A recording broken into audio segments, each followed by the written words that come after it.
कहानी एक विठल भक्त गोरा कुंभार की है।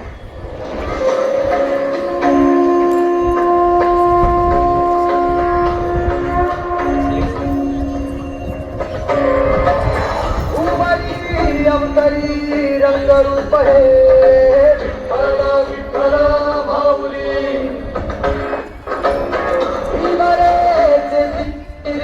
निज सुख है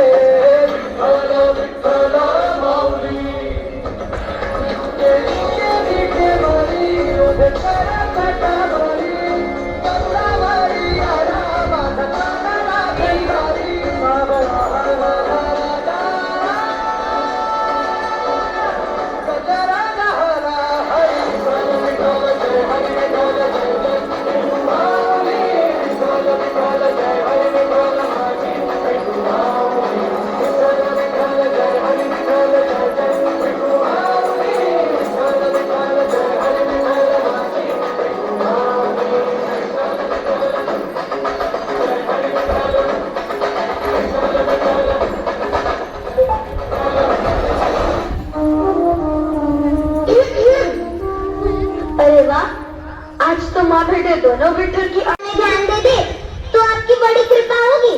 विठल भी तुम्हारे परिवार का हिस्सा है। हाँ हाँ, तो परिवार के सारे सदस्यों से मिलने का समय बराबर बराबर बांटना चाहिए ना।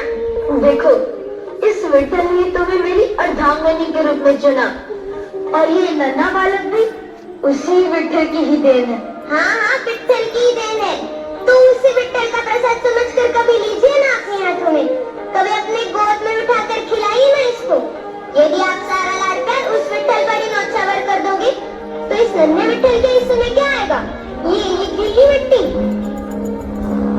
विठल, अब दोनों विठल को आप ही संभालिए, मुझे कुएं से पानी लेने जाना है, ध्यान रखिएगा।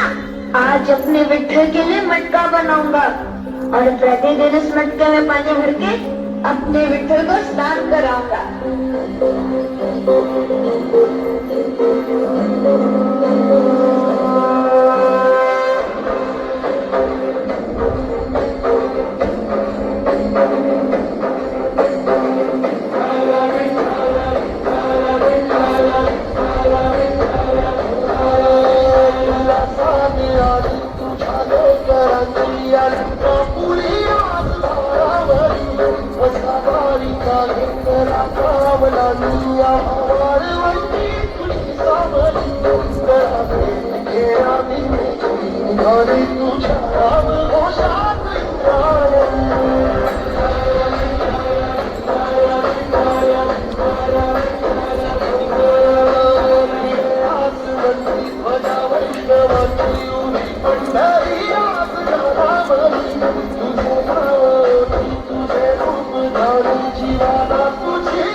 बुटकाव विठ्ठलाच्या भक्तीमध्ये हा बाबू बाबू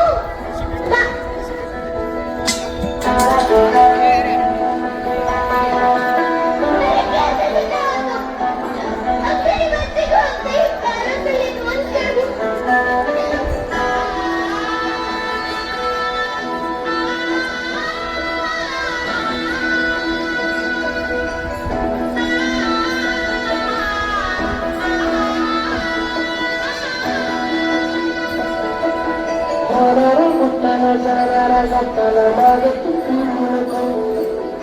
उगाच सांगू खराची संगत खोट्याची करू नको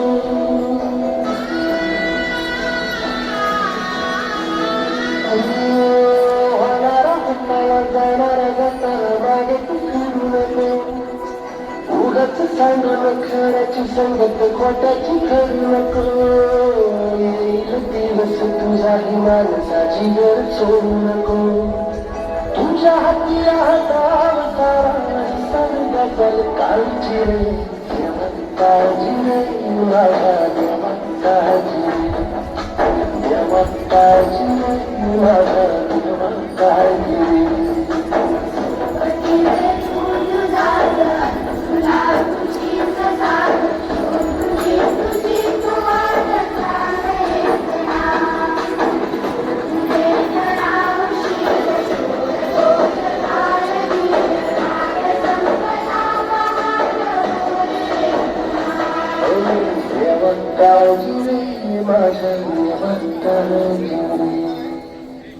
धन्य है तुम्हारा तुमने इतनी कठिन परिस्थिति में भी अपने विठ्ठल का साथ नहीं छोड़ा तुम जैसे भक्त पर हमें गर्व है तुम भी धन्य हो माते जो अपने पुत्र के लिए भगवान तक से लड़ने को तैयार हो गई जैसे शांति के लिए उसका पुत्र है वैसे मेरे लिए और कोई अपने पुत्र को दुखी नहीं देख सकता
माझ्या देवा काळजी रे